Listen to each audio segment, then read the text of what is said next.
welcome to Statisticspedia. Now today's lecture is based on the chi-square distribution. So it is an introduction. ये एक तरह का sampling distribution है which is related to your normal distribution. So to understand that what is now, first know that the pronunciation of this is chi. It is not chi. Chi नहीं है ये, chi-square distribution है ये. And in today's lecture, what is the outline for today's lecture? It is about the introduction, कि what do you mean by chi-square variate and how to derive the chi-square distribution, right? So let's begin with it. Now before I will start with the chi-square, in my previous lecture I discussed about the degrees of freedom in statistics and we have also observed some of the examples. तो काई square variate के लिए आपको degree of freedom का concept जरूर पता होना चाहिए कि डिग्री ऑफ फ्रीडम क्या होता है. ठीक है, सो अभी हम समझते हैं जो डेफिनेशन हमने यहाँ लिखी है काई स्क्वायर वेरिएट की.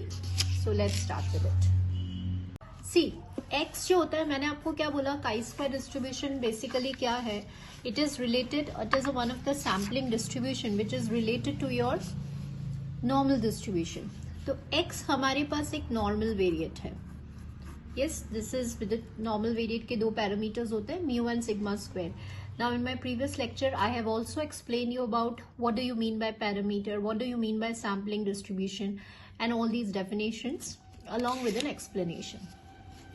अब जैसे ये x अगर आपका standard, x अगर आपका normal variate है, if I say कि हमें इसका standard normal variate बनाना है, तो standard normal variate होता है x minus mean upon under root of variance.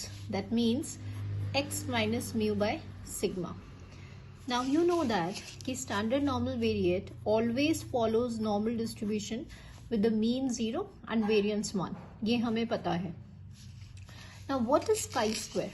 Chi-square says कि the square of the standard normal variate. जब आप इस standard normal variate का square कर देते हैं तो वो किसको फॉलो करता है, काई स्क्वायर को.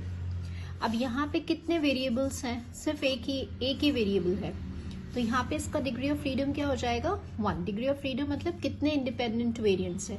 सो here there is only 1 variant. Suppose हम इसको थोड़ा फर्दर और लेके जाते हैं, हम बोलते हैं कि x1 नॉर्मल वेरिएंट है जिसका मीन ऐसे है, x2 नॉर्मल वेरिएंट है जिसका मीन ऐसे है. Always remember they must be IIDs, क्योंकि अपन जो सैम्पल्स, आपको पता है कि जो मेजर प्रॉब्लम ऑफ इन्फ्रेंस है उसके लिए हमें in order to know about the characteristics of population we draw the samples. और सैम्पल्स का नेचर कैसा होना चाहिए, रैंडम. और रैंडम को हम कैसे बोलते हैं, IIDs, independent and identically distributed. तो ये independent and identically distributed normal variates हैं. ठीक है, अब सपोज इफ आई से z1 square plus z2 square follows what?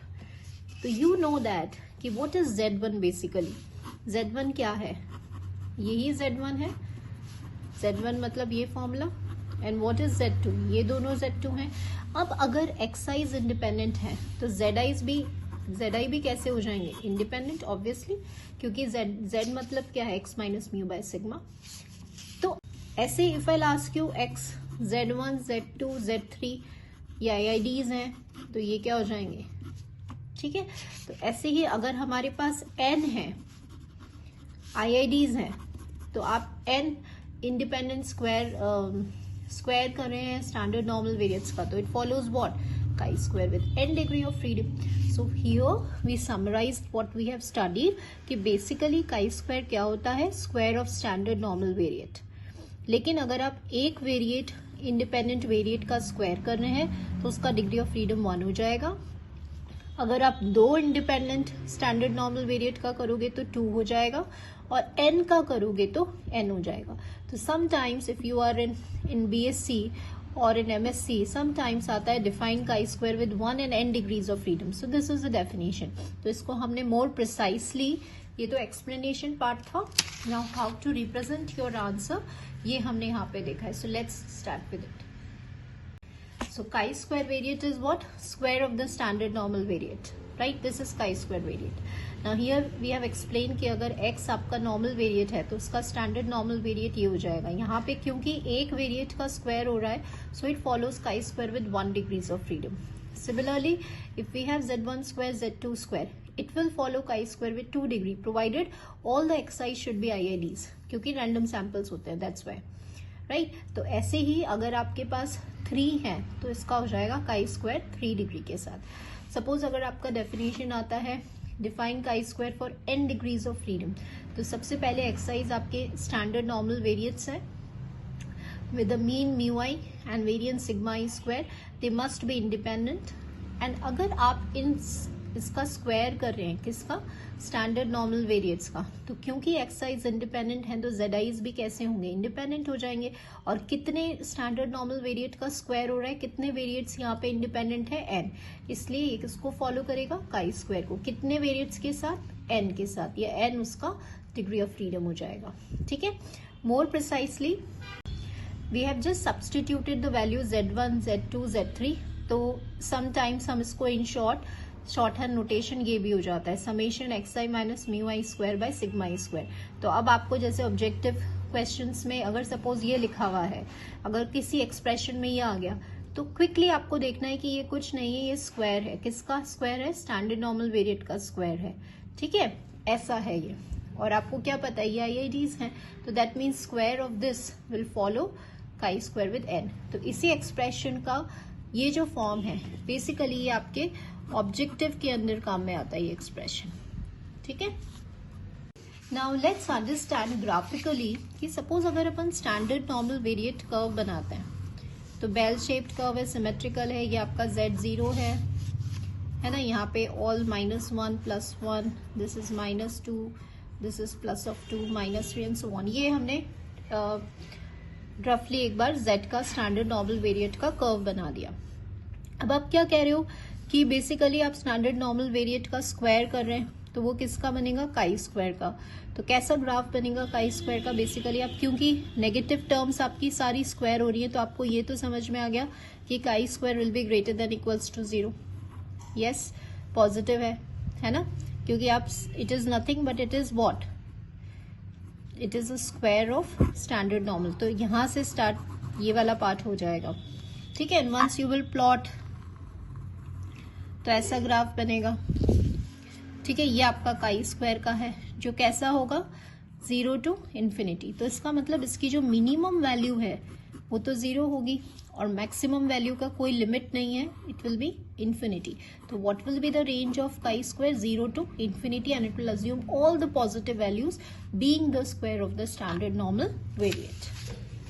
तो ये हमने यहाँ पे एक छोटा सा रिप्रेजेंटेशन किया है कि ये आपका स्टैंडर्ड नॉर्मल कर्व था. क्योंकि आप काई स्क्वायर का ग्राफिकल रिप्रेजेंटेशन कर रहे हैं, आप इसका स्क्वायर कर रहे हैं, तो it will standard normal variate. तो ये हमने यहाँ पे एक छोटा सा रिप्रेजेंटेशन किया है कि ये आपका स्टैंडर्ड नॉर्मल कर्व था. क्योंकि आप काई स्क्वायर का ग्राफिकल रिप्रेजेंटेशन कर रहे हैं, आप इसका स्क्वायर कर रहे हैं, तो it will assume all the positive values. इसका मिनिमम वैल्यू 0 है, मैक्सिमम वैल्यू हमें नहीं पता, तो it will be infinity. So that means chi square lies between 0 to infinity. Okay, so now next topic is derivation of chi square by the method of MGF. MGF क्या होता है? Moment generating function. तो in this lecture I will tell you by the method of MGF, and in my next lecture हम लोग derivation करेंगे of a chi square with the help of the polar coordinates. ठीक है. Excise जो है वो n independent and identically distributed normal variates हैं. Then हमें किसका डिस्ट्रीब्यूशन फाइंड करना है? काई स्क्वायर का. काई स्क्वायर क्या होता है? It is nothing but it is a square of the standard normal variate. तो बेसिकली हम काई square with n degrees of freedom का डिस्ट्रीब्यूशन फाइंड आउट करने जा रहे हैं. तो let's start with it. So by the method of MGF की हेल्प से देखिए m काई स्क्वायर t हो गया. Now what is chi square? Summation of zi square. तो आप सिंपली यहाँ पे इसको सब्सटीट्यूट कर रहे हैं. Summation of zi square into t. This is by 1. Right? Now, अब आपको क्या पता है एक्साइज कैसे हैं? Now here I will write down. Since exis are independent, क्योंकि नॉर्मल वेरिएट्स हैं और IIDs हैं, तो आपका जो z है वो किससे बना है, z किससे बना है, ऑब्वियसली xi से बना है, तो zi's भी कैसे होंगे, they are also independent. Now why we are writing this, क्योंकि हमें पता है what we know कि by the additive property of MgF, कौन सी प्रॉपर्टी से, additive property से, by the additive property of MgF. Now let me tell you what is additive property. MgF की additive property क्या होती है कि अगर आप सम कर रहे हैं, है ना, जैसे यहां पर हम सम कर रहे हैं, if you are doing the sum of the independent random variables then it will be equal to their respective products. ये हमारी प्रॉपर्टी होती है MgF की. तो यहाँ पे आपको पता है इंडिपेंडेंट है और आप सम कर रहे हो, तो ये प्रोडक्ट में लिख दिया हमने of their respective MgFs. Yes, now तो ये हम बेसिकली क्या कर रहे हैं, MgF निकाल रहे हैं किसका, काई स्क्वायर का. अब देखिए से कि सपोज एक कांस्टेंट है, ये कांस्टेंट n टाइम्स मल्टीप्लाई हो रहा है, तो क्या होगा इसका आंसर, a की पावर n.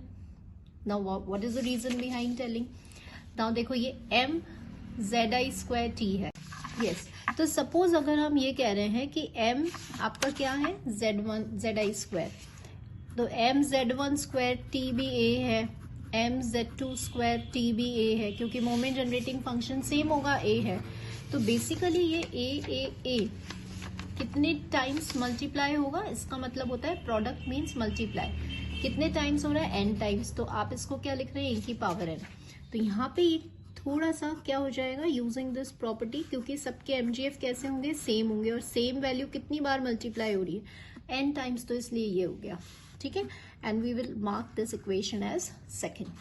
तो बेसिकली हमें इसकी वैल्यू फाइंड करनी है. जैसे ये वैल्यू हमें मिल जाएगी, we will get the MgF of the chi square. So let's find the value of this. Okay, so what we know now. अब आपको ये निकालना है, तो ये MgF है. MgF मतलब कि हमें डेफिनेशन लगा रहे हैं, तो हमें पता है कि MgF क्या होता है, mxt एक्सपेक्टेशन e की पावर tx, है ना. This is the definition.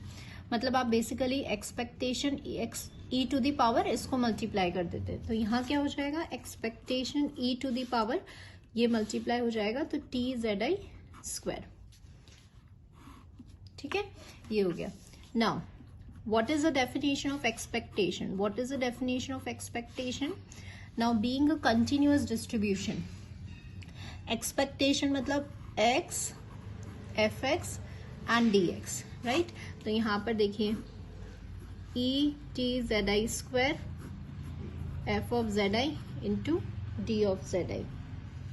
ठीक है, ये आपने एज इट इज लिख दिया, F of Z I into D of Z I. Limits क्या होंगी, minus infinity to plus of infinity. Standard normal variate का आपको डेंसिटी फंक्शन पता होगा.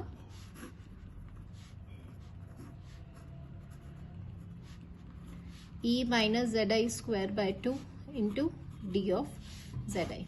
नाउ यहां से हम देखिए, जब भी ध्यान रखिएगा लिमिट्स इन्फिनिटी होती है, हमेशा कॉमन आप जो लेंगे वो नेगेटिव जरूर होना चाहिए ई में. ठीक है, तो e minus Z I square by 2 I am taking common, तो अंदर आ जाएगा आपका 1 माइनस 2t आ गया into D of Z I. Now here we have one formula, उसको हम अप्लाई करेंगे. Now see what is the formula. By using minus infinity to plus e minus A square X square D X, that is root pi by A. ये हो गया.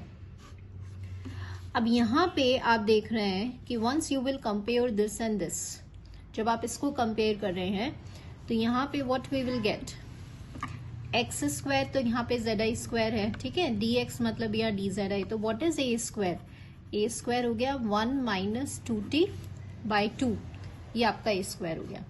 तो answer में क्या चाहिए, ए चाहिए, तो ए चाहिए तो मतलब इसका क्या हो गया, रूट हो गया. यस, तो इसका फाइनल आंसर क्या आया, 1 by root 2 pi 1 root pi upon A है ये, और देखो इसका रूट टू न्यूमरेटर में चला जाएगा, तो ये आपका जो टर्म है वो कैंसिल हो जाएगा। तो अल्टीमेटली क्या आया हमारे पास, हम बेसिकली निकाल क्या रहे थे, M Z I square T, तो यहाँ पे क्या हो गया, M Z I square T 1 minus 2t की पावर माइनस हाफ, ये निकाल रहे थे।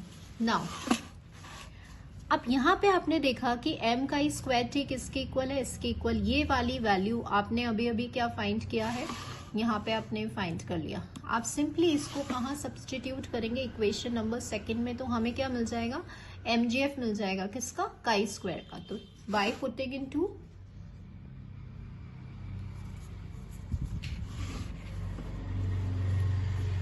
फ्रॉम टू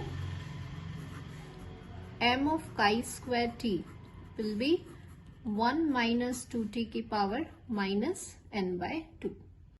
Now see, आपका जब ये mgf आ गया तो इस mgf को देखकर आपको recognize करना है कि किसका mgf था और किसका mgf हो सकता है। क्या आपने पहले कभी पढ़ा हुआ है ये mgf? This you have to find it out. तो देखिए, if you remember कि we have studied, like I will show you on a paper first, so easy हो जाएगा आपको समझना।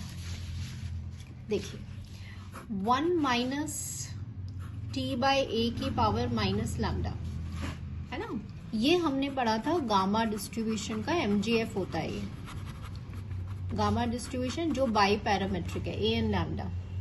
अब आप इसको और इसको कंपेयर करें, अपने पास क्या आ रहा है, 1 माइनस 2t की पावर माइनस n बाई 2।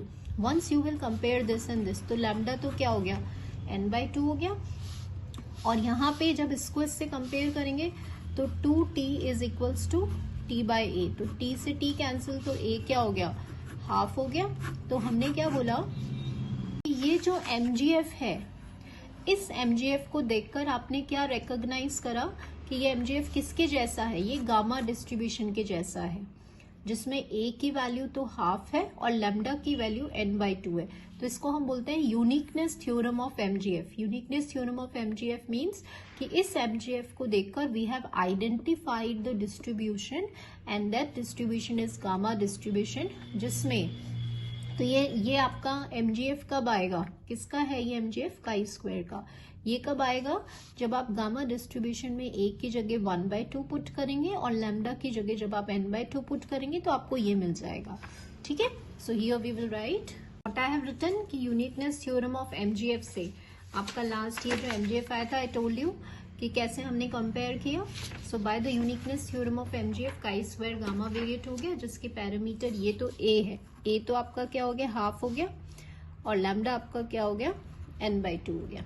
ठीक है, अब साइड में आई एम राइटिंग, अगर आप इफ यू रिमेम्बर कि x अगर गामा को फॉलो कर रहा है with the parameter a and lambda, तो fx क्या होता है, pdf क्या होता है, a की power lambda gamma lambda e minus A X की पावर लैम्डा माइनस 1। तो यहाँ पे क्या हो जाएगा, अब आपको a और गामा लैम्डा दोनों की वैल्यू मिल गई, तो जो pdf है काई स्क्वायर का वो क्या हो जाएगा, आप पुट करिए यहाँ पर a की पावर लैम्डा, मतलब ये हो गया अपॉन गामा लैम्डा e की पावर माइनस ए एक्स। अब x तो यहाँ पे काई स्क्वायर है और a यहाँ पे 1 बाई 2 है, और x की पावर n बाई 2 माइनस 1। तो थोड़ा सा अपन इसको लिख लेते हैं, ये नीचे आ जाएगा, तो 1 बाई 2 की power n by 2 gamma n by 2 e की power minus chi square by 2 and chi square की n बाई 2 माइनस 1। तो काई स्क्वायर कैसा डिस्ट्रीब्यूशन है, कंटिन्यूअस डिस्ट्रीब्यूशन है, जिसकी लिमिट, तो ये जो है 1 बाई 2 की power n by 2 gamma n by 2 e की power minus chi square by 2 and chi square n by 2 minus 1, this is the PDF for the density function of chi square. तो यहाँ हमने क्या देखा, बेसिकली हमने ये देखा कि काई स्क्वायर का derivation with the help of the mgf, and here we have obtained by certain calculations कि ये जो mgf है काई स्क्वायर का, बेसिकली ये mgf किसका है, गामा का है, जिसके दो पैरामीटर्स हैं, लैम्डा तो n/2 है और a हाफ है, and we have substituted the values in the density function of gamma and then we have obtained this. Yes, so hope students आपको समझ में आ गया होगा. And in my next lecture we will derive the chi-square with the help of the polar coordinates. So thank you all the students.